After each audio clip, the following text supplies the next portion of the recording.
But it's within our own heart that we face those challenges. And what's on the other side of that?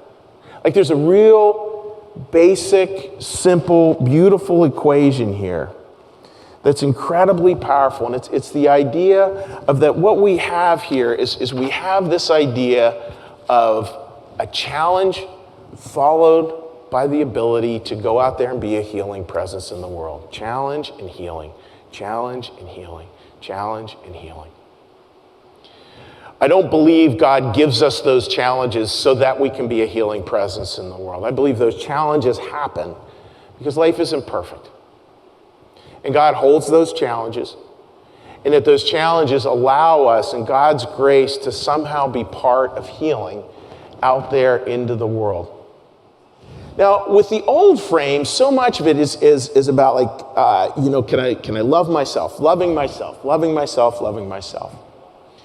And then the second part is that, well, maybe there's a choice to move to a different place of loving myself, to moving to a place with the reframe where I really get clear that it's actually about being love itself.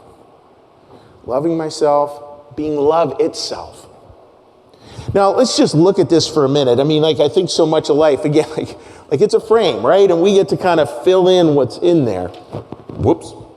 We get to fill in what's in there. And part of filling in what's in there is the idea that if I really do believe, I'm going to step down and pick this up for a second here.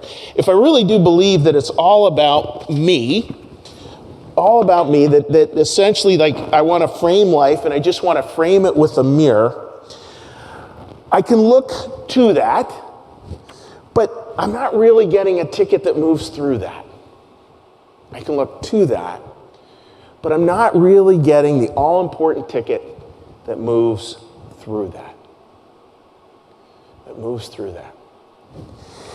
See, this idea of framing, folks, and the quote, how these two things work. If I really do stick just on, do I love myself? Do I love myself? Do I love myself? I think we're just going to miss some parts.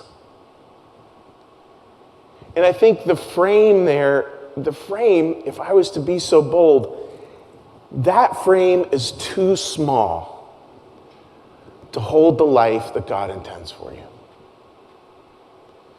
That frame is too small to hold the life that God intends for you. So we have to be able to bump that out. And we have to be able to think. And just ask you just for a minute to just think about this. And I want you to just hear these words, and I want you to notice how they kind of start to shift, maybe even just how your whole body sits. What if we move the frame from it's all about loving myself to as best I can, as God gives me to see it, as humbly as I can, to being love itself. Becoming a form of love.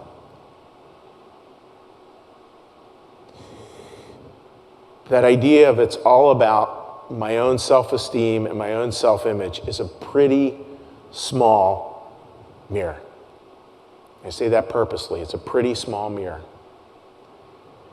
And all we ever get in that is one picture. Some days that picture's going to be good. Some days that picture's going to be goofy. Some days that picture's going to be hard.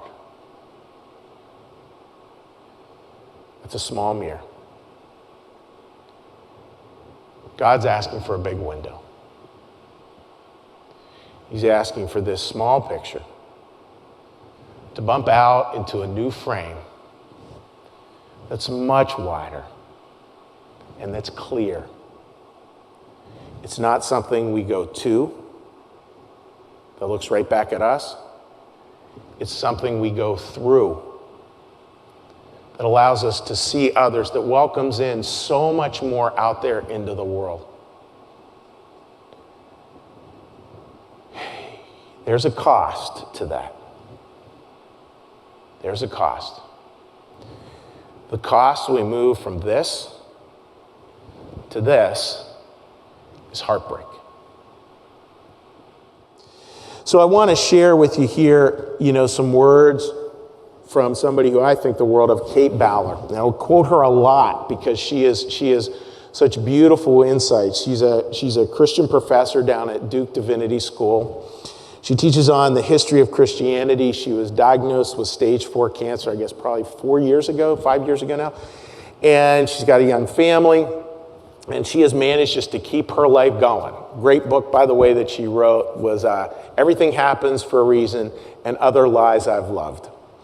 And it's her journey through cancer and her journey through heartbreak and worry and fear. And she offers a beautiful insight that is a great way to think of that idea of what is possible today. And this is what she said: what is possible today? As someone who has spent a lot of time in pain or with limited choices, and here I could add because of her cancer, I know how very good trying feels. The beauty of small steps and reaching for more, and the joy of wanting things to change. That's a line there that's filled with a lot of wisdom there. The beauty of small steps, the beauty of reaching for more, the joy of wanting things to change.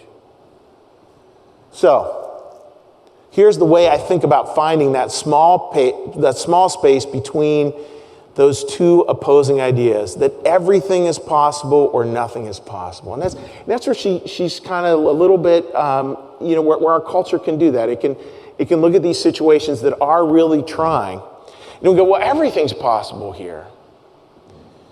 And it can also look at it in the complete opposite extreme of nothing is possible here. And maybe neither of those extremes are right. Maybe this is what's right. She continues, ask instead, what is possible today? Ask instead, what is possible today? How can that work?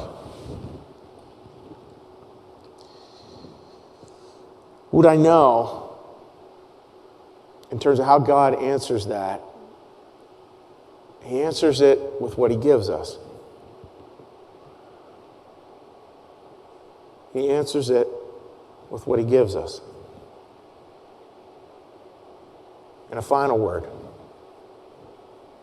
What does He give us? What does He give us, friends? He gives us today. He gives us today. Amen.